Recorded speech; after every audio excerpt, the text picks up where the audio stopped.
So we have Cern Basher back. We stopped our, his amazing show. If you didn't see the slides presentation that Cern put together the other day, I'm going to put the card up. Not now, because I don't want you to leave now, but I'll put it at the end. Cern, remind me to do that.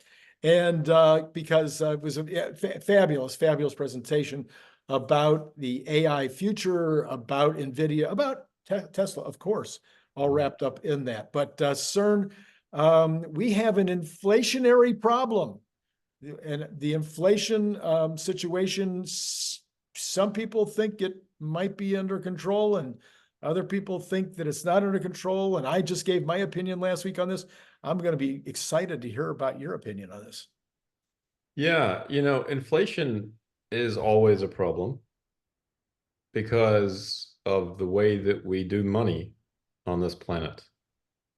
Okay. Right? Mm-hmm. Money is no longer tied to anything. Mm-hmm. Money is something that we create out of thin air. Right. I don't know if most people have thought about money before, but money is an interesting thing, and we put it in the hands of our government to control the money. Yeah. And we trust that they do a good job with it. But inflation is the outcome, is the scorecard by which you might want to measure whether or not the governments are managing money very well. Yeah. So that's another diversion. We could do a whole show on that, on money. I'm comfortable about that. Yes, we could. Yes. All right. So let's start with this. This is where we ended off with the last one, and just in case it got cut in the last show, we'll start here talking about inflation. If it looks like a duck, walks like a duck, quacks like a duck, see, everything is ducky. And the inflation duck looks pretty happy with himself, but I guess if you are inflation, then why wouldn't you be? But I thought this next chart was interesting in terms of comparing peak inflation that we had in June of 2022 with where we are today. Okay. Okay. So overall CPI then was 9.1%. Okay. Painfully high for sure. Right. And the last inflation read is about 3.3%. So we've made a lot of progress on inflation. Mm-hmm. But even 3.3%, prices are going up still. Right. Right. But what's going up the most right now, or what's changed the most? So the one actually that's higher right now than it was in June of 2022 is transportation. Right. 10.5% versus 8.8 back then. But everything else on this list anyway has come down. The electricity prices had an inflation rate of 14%. Now they're at about 6%. Shelter about the same at 5.5%. Food away from home's gone from 7.7 down to 4. Fuel oil back then was almost 100% year-over-year inflation. Now we're down to 3.6. Okay. And so on. Gasoline was at 60%. Now it's 2.2. Food at home surged 12% year-over-year back in June of 2022. Now it's only 1%. Right. Right. And so on. So the biggest drop here is used cars. It went from +7 to now down 9%. So we've seen some deflation in used cars. Deflation also in new cars, by the way, Right. down about 1% year-over-year. So I thought that was just a kind of an interesting walk down memory lane in terms of where we were a couple of years ago and where we are now. Sure. We're making some progress. Yeah. Yeah. Where are prices still rising? Admission to sporting events, 22% year-over-year inflation. If you want to see this go down quickly, stop going to sporting events. That'll do it. That'll do it. You'll see ticket prices drop rapidly. But for some reason people like to watch sports, so they pay the high prices. So I don't know, Cern, whether you've seen my analysis, but I believe that the future, as we get into the future, the sporting events business, sporting and gaming event business will be one of the, I guess in my future, it will be the biggest, probably the biggest dollar generator of all. Because as we get to the place where we don't have these kind of physical jobs that we do now, I think a ton of it is going to go into sports participation, sports watching, both on screens and in person, but the in-person part of it will become huge. So that is an area to watch. We're already seeing people literally sit in gaming theaters and watch other people play games on a screen. But we want the crowd noise. We want the fun. We want the buying the popcorn and all the rest that goes with it. So I think this will be a huge, this is a growth industry. So for all those out there looking for a business idea, the stadium construction business might be a good one. Yes. Yeah. Well, if somebody does that and makes a lot of money, please remember us. Yeah, that's right. That's right. Okay. Orange juice prices. And I'm sorry, being from Florida, I guess we have some responsibility in this, but apparently the big culprit is actually Brazil. Yeah. But orange juice prices are 5x where they were in January of 2020. And you can see the spike here in recent days. So Brazil has now seen 3 consecutive heat wave hampered harvests.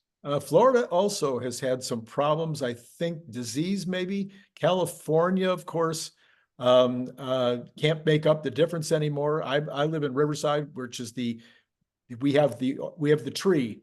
We have the orange tree here, surrounded by a barrier. The first orange tree that started it all here in Riverside, California. But it's just, we just don't have anything close to the acreage that we did back in the 20th century. So it's up to you guys in Brazil, I guess. Yeah, Brazil and in Florida, apparently thanks to something called citrus greening, something called hurricanes. Yes, yes.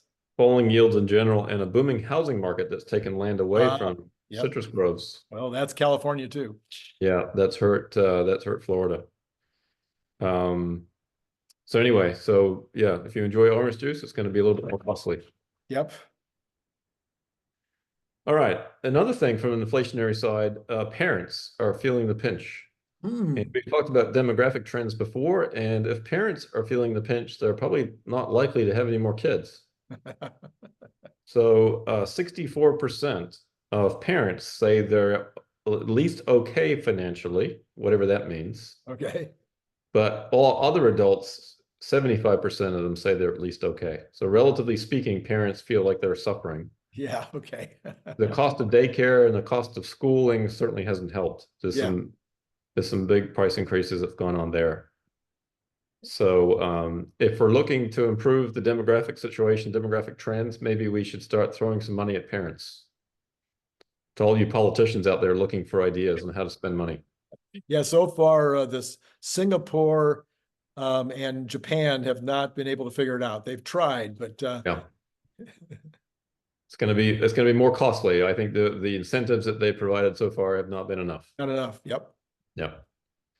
All right. Retail sales. I guess you could say they're hanging in there. Not great, not terrible. Although inflation adjusted, they're down. Right. Negative. Yep. So further signs the economy is slowing. Today's initial employment claims, I think, also further signs the economy is weakening. Just back to retail sales, e-commerce share of retail sales has kind of stalled, I guess you could say. It's about 17%. But you can see this COVID-induced acceleration, step up. Right. And so if you just follow this trend, maybe where we are today is about where we would have been if it wasn't for COVID. Right. Roughly. I think there's going to be an upper limit on this. I hadn't thought of it until just this exact moment. But I think that the same thing I just said about sports and games, I think is also true of shopping. I think that there is a piece of the shopping experience that people are not going to want to give up. It's a reason to get out of the house, but there's, you get to be in an environment where you're seeing a massive number of opportunities and stuff that you might not trip over otherwise. I don't think that shopping experience will ever go away completely. And probably there might be an upper limit to what the online shopping can do. Yeah, or maybe the bots will just go out and bring the items back to your house. I'm sure there'll be a ton of that as well. Yeah. Yeah. So who knows? I'm sure this will change too. Yep. The reason for the ups and downs here is the seasonality in retail. Oh, yeah, yeah. Another data point, housing starts. I think this came out this morning. Yep. We're at a 47-month low, I guess, right now. Yep. This chart goes all the way back to 1960. It's still a long time frame, but 1.27 million housing starts. Run rate. Yeah. We need more than this. Demographically, I think we need more. So this is interesting. Yes. Yeah. Further sign again of economic weakness slowing. So at least 20% of the economy that is been in recession for years. Yeah. Yeah. So if the Fed is looking for reasons to consider cutting rates, we've got, further evidence. Right. Not making any particular statement with this, but wow, even the Fed's lies are inflated. I just thought it was funny. It is funny. And the expressions on their faces are priceless. Okay. Let's talk about energy. Saudi Aramco is an oil company like no other. Its profit is more than the 5 largest Western oil companies combined. Exxon, Shell, Chevron, ConocoPhillips, and BP collectively make less money than Saudi Aramco does. Wow. 26 billion versus 27 billion. Pretty amazing company. What percent of the Saudi Arabian stock market do you think Saudi Aramco is? I don't know, but I'm guessing it's large. So from our show where we were talking about Nvidia, Microsoft, and Apple and their share of the S&P, there is no upper cap on these things. Yeah. The companies are big if they deserve to be big. If they make a lot of money, then they'll be a big portion of the stock market. So please take those charts with a grain of salt when you see, oh my gosh, the top 3 companies have never been so highly valued. Right. It's not necessarily a Nokia type situation. Could be, but not necessarily. Okay. But there's something new, Randy, this new form of energy called electricity. Right. And we talked in our previous show about a new form of intelligence because of AI, but electricity is an important part of this. And we are, as long as electricity has been around, this is actually kind of a new thing in terms of powering our world in many more ways. And it's now the largest supplier of useful energy. And useful energy is defined that in the lower right there in the gray box. Useful energy is the total energy left after all processing and conversion losses. Okay. The net. Net. Right. Which ultimately is what you have to look at. Sure. If you lose a lot of energy to heat, then it's not useful energy. So electricity is better in that regard. So this is a nice trend. This is from RMI. Yeah, and it's just going to be going, much more. Wind generation after a rough 2022 and flat 2021 jumped. It's kind of put us back on a nice trend. 117 gigawatt hours of new wind generation installed last year. And if I'm not mistaken, that is about enough power to power about 30 million US homes. Just to put that into some perspective. Okay. How many wind turbines do you think there are in the United States, Randy? 27,500. Okay, and where do you think they are? In the plains of Oklahoma. No, yeah, Oklahoma, yeah. Texas and Oklahoma. Okay. Well, the answer to the first question is 74,500. Well, there you go. I was in the ballpark. Yeah. And this is kind of a heat map of where they are. So they call Chicago the Windy City for a reason. Oh, okay. That's a windy corridor here. Certainly if you drive through Iowa and South Dakota and Minnesota and so on, you'll see a bunch. But quite a few in Texas and Oklahoma. Quite a few out in Washington, a little bit in Oregon. So yeah, there's a few around. Few near Los Angeles here. Not a whole lot in the Southeast. Yeah. Interesting. Yeah. But I thought that was kind of an interesting heat map. Yeah, and the ones in Los Angeles are all in Palm Springs, Palm Desert, Yeah. that area. Yeah. Wind now accounts for more than 10% of utility scale electricity generation in the United States. Okay. So it's an important part of the energy picture for the US. Yeah. Renewable energy from the wind. Okay. You sent this article to me, which is an interesting article about solar. And the point that they're trying to make is the big tech companies who need a lot of energy to power their AI factories that we talked about in our previous episode, they want clean energy. They don't want oil-powered, natural gas-powered plants. Right. They're a big driver in a push to clean energy, in particular solar. I wasn't sure if there's anything that you wanted to mention, Randy, about this article. But these numbers on the second page I thought were quite interesting in terms of the cost of solar versus other energy sources. Yeah, actually, this was the page that caught my attention too. I'm sure I'll let you, have your take of what you saw here. What I was concerned about or interested in was the solar PV plus storage costs, which were higher than the solar standalone. And I was trying to figure out if that was taking into consideration the ability to do arbitration. Thank you very much. Arbitrage. So I'm thinking that this is talking about it as if there was no arbitrage, so that the electricity generated during the day can only get 2 hours of use after hours, after the sun goes down. Therefore, you have to take all the costs that are associated with the batteries and only put them in that 2 hours. Whereas what's really happening is you're buying electricity in the cheap hours from the existing grid, which is why I think these grid battery storage projects are so profitable.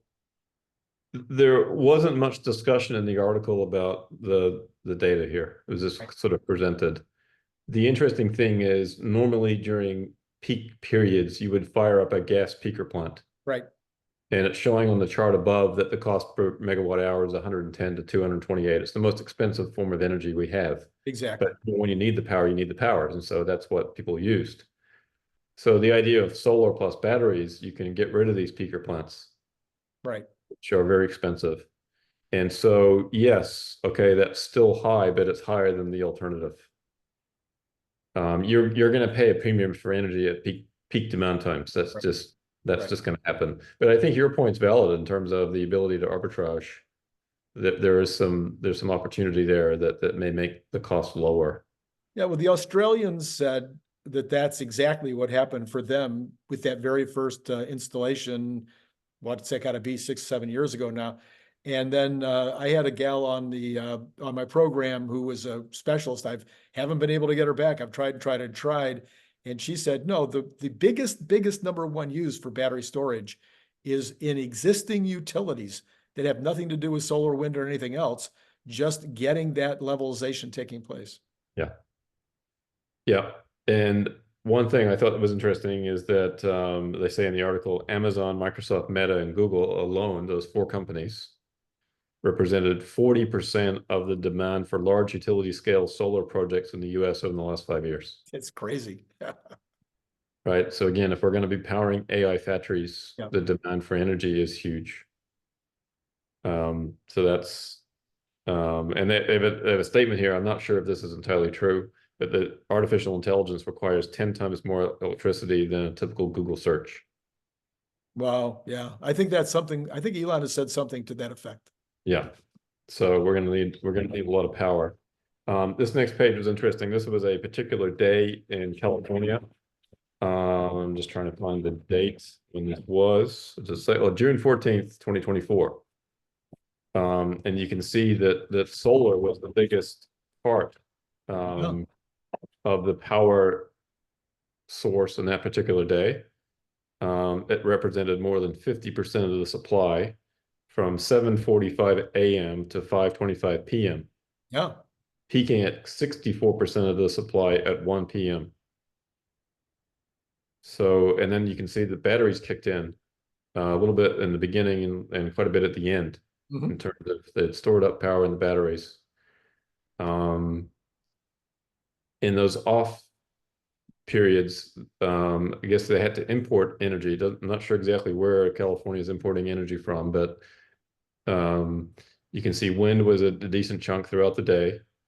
Nuclear energy was a base load at the bottom that was very stable. Geothermal, biomass and biogas and hydro were there as well. So I do know that we import energy in California from Arizona, from Nevada. I don't know whether they're only counting renewables in that, or because again, Hoover Dam certainly provides a fair amount of energy to California. Yeah, the comment in the article was you can do it with 100% renewables. You just need a whole lot more renewables.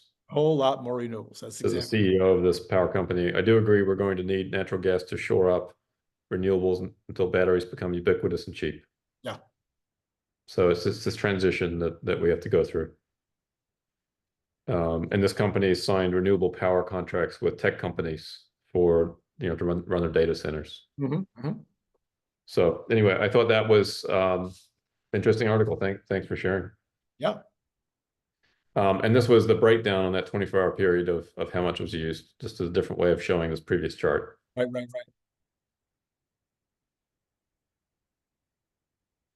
This is also from the RMI report. And as we know that when people make forecasts, they're always wrong. Hence why I don't predict anything. I just make illustrations. But you can see that the predictions for new solar additions every year have been wrong. The actual is higher than what was predicted. Yeah, so the gray lines are the predictions, and then the gold line, the dark blue, and the dark red line are the realities. Yeah. And same thing with the EV market share and battery sales. Yeah. Battery storage systems. Yeah. Okay. And this was, they did a lengthy report, and I may actually summarize this a bit more maybe in a subsequent episode. But just the difference between carbon-based energy and the age of renewables. I thought this was just a nice little summary of the two. Yeah. But maybe we'll touch on this some other time and go into a bit more detail. Right. Another item that you wanted to discuss was this. So this is kind of an interesting Wall Street Journal article about what they're referring to soaring U.S. debt is from a spending problem more so than a revenue problem. Actually, not at all from a revenue problem. I thought that was kind of the key. Yeah. From 1975 to right now, revenue has been around 17.5% of the GDP. That's right. And it's a little hard to see here, but it's the light blue line at the bottom is the revenues as a share of GDP. Okay, and you can see it bounces around a little bit, but yes, to your point, it's averaged about 17.3%, and right now we're 2024, we're right on that line. Yeah. These are projections going out the next 10 years or so. But outlays, expenses, here's the COVID bump. And even since then, it's remained elevated. It hasn't come back down to this average, right? Right, and the 20% average, as you can, again, it's gone way up and down compared to the 20% line, but the 20% line has been true up until the COVID.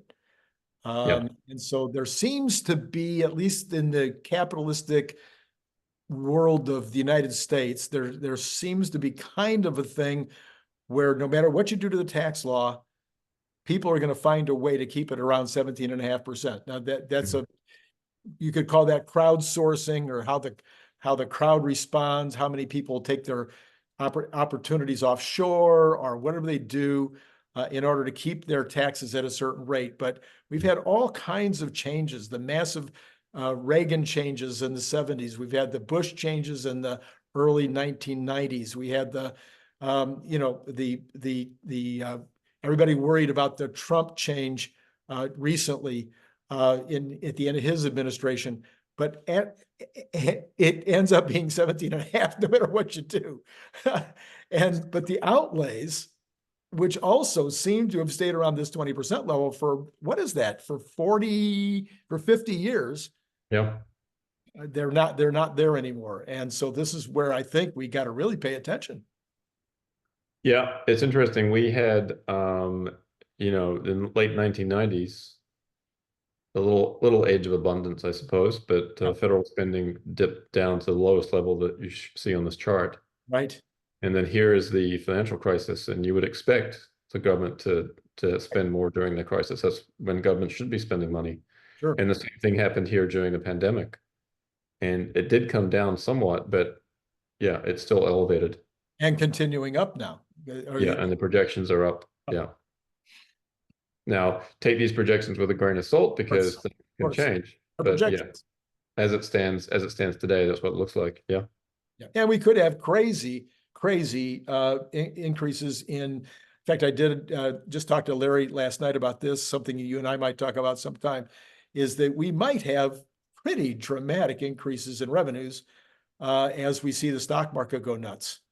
That's one thing that it's hard for investors to avoid is the taxes on, if you've got massive increases in, we've seen California benefit, we've seen other states benefit when these increases have taken place. So we might get some benefit out of that stock market bonanza that we might be going into. Well, and there's even something bigger than that, because if AI is what we think it could be in terms of a fundamental change to our economy, just like electricity was. Right. If AI allows us to put intelligence into everything and we get a step change in our GDP, then yes, it would follow that the tax revenue also would enjoy a step change as well. Yes. And it's oxymoronic to contemplate, but maybe the intelligence would somehow get to the government. I don't know. Yeah, that's wishful thinking, I think, Randy. Yeah, until the bots are in charge, then maybe there's some hope. It'd be funny one day if the election is between two different bots with different visions for the future. Right. Yeah, careful what we wish for, I suppose. Oh man, I tell you. Yeah. Anyway, on to something a little bit less depressing and on to something more fun. We're headed into an exciting, time for our nation. The nation's birthday is coming up. Yeah. I thought this Cybertruck was pretty nice. That's great. For everybody that feels patriotic about the United States, they should buy a Cybertruck and do this, wrap it like this. Absolutely. Yep. Should be a requirement. I would say though too that one wrapped in a Canadian flag would look pretty cool. Oh, I don't know. That's, they're pushing it now. Well, I'm sure if you have some Canadian viewers, Randy, you might want to disagree with that statement and let it pass. Well, we have a bunch of ex-Canadians on this channel. We have so many and we have but all of you were transitory Canadians. You started someplace else and then passed through Canada on your way. That appears to be the best way to be a Canadian, is transitory. Yeah, I'll leave it there. Elon sometime about why he left Canada. That's right. That's right. This one was pretty neat. The mirrored look. Yes. By the way, these folks that created that first mirrored one now have 20 reservations for people to repeat this idea. So good on them. They found themselves a little niche. Yeah, and they better get cracking before some states decide to ban this. Oh, okay. We'll see how long that they're allowed to do this. Right. But anyway, yeah, it's pretty nice. Here's another view of it. Yeah, it's crazy. Yeah, there's no excuse anymore for having a little bit of food on your face or something. You can always look at yourself in your Cybertruck and see how you look. Yeah. The Dubai Police Department is famous for having supercars in their fleet. Yeah. They now have a Cybertruck. This is a mock-up of it. There was a photo on X of the actual thing. This mock-up was better than the photo. I got it. Okay. But yeah, this is kind of neat. I think I would have done a little bit better job with the wrap on this one, but I get it. This was pretty neat. Yeah. Don't mess with this truck. That's it. That's right. And here's from a different angle. Uh-huh. And then lastly, I think this is the best one we've seen yet. This is the Elon leopard print Cybertruck. Now, I don't know if this is real. My guess is this is just a computer, mock-up, but this would be fun to drive around. That is a definite crazy one. That's great. I hadn't seen that one yet. You surprised me with that one. Yeah. I don't know. It looks like I guess it could be a computer mock-up, even though it's in a sand lot somewhere. But anyway, yeah, wild. But the best Cybertruck I've seen yet is this. What do you got there? This is a bottle opener, and I got to tell you, this has some heft to it. I don't know if you can see how thick this metal is, but you could open any bottle with this. This is going to last a lifetime. Let me tell you. I hope the guy that's selling those, that the sales last a lifetime. Well, yeah. The only way you might buy more is if you lose it. But it's Elon time on the back. CyberOpener. It's got a little magnet for the fridge. I would highly recommend anybody that loves Cybertruck to pick up a handful of these. And the cool thing is that you saw all those wraps. You can actually custom wrap that little Cybertruck bottle opener now. So yeah, have fun, come up with crazy ideas, and we'll wrap it for you. So if you start to see me drinking beer on your show, this is why, because how can I resist with having this in hand? That's absolutely right. There's no way to stop you now. Yeah. And if people didn't get the hint, Randy is the one that sells these. So Randy, yeah, awesome. Well done. I don't think any of them are shocked, Cern. In fact, they're so tired of my commercials. I'm glad you gave the commercial this time. So, well, thank you I wanted to see what this is like, and this let me tell you, this is worth it. This is amazing. Thank you. All right. So, as always, Cern, those were illuminating and interesting, and sometimes even humorous, and sometimes even depressing. So you bring a lot of emotion to the show. I do. We try to balance it out. My wife is from Brazil, so I'm used to a lot of emotion in my life. I see. Right. Brazilians and Italians and French, they're cut from a similar cloth. Yes. Yeah. Latin influence. And so I feel like I need to return some of that to the show. As opposed to us Brits, as us Anglo-Saxon. Yeah. What do they call them? Yeah. Yeah. So are you, see, you came out of New Zealand, so you're probably like me. You're probably like 100% British Isles, ultimately. Pretty much. Pretty much. Yeah. My father has traced our family tree back to the 1500s. And we are from Land's End. Oh. In England, and Lizard Point specifically is where the Basher clan was originally from. I see. And were you some of the folks who were bashing other people in those days? Well, maybe. The name has some different spellings over the years. But I suppose we may have been bashers. Oftentimes people's last names represented their profession. Yes. So if that was the case, then I suppose we might have been bashing something. My people were much nicer than your people. Kirk, of course, is the church. Yes. Well, and that makes sense, Randy. That's fitting with both of us. Although oftentimes, I used to play hockey when I lived in Canada. People would look at me with, Basher on the jersey, and they would just laugh. Yeah. Right. Because I'm not really, built as a hockey player. I was going to say, I don't know how tall you are, but the hockey players are the tallest sport, right? They are taller than basketball. I don't know about that. Yeah, but I wouldn't mess with a hockey player. They'll pull your shirt over your head and you'll be out before you know it. Yeah. Yeah. You can put that in your next stats. I believe the hockey players are taller on average than the basketball players. Interesting. Yeah. Yeah. Apparently, maybe we'll find out. Thank you. I learned something new today. I appreciate that. All right, sir. Thanks as always for coming on. And to all of you out there, it's been great talking to you. Thanks, Randy.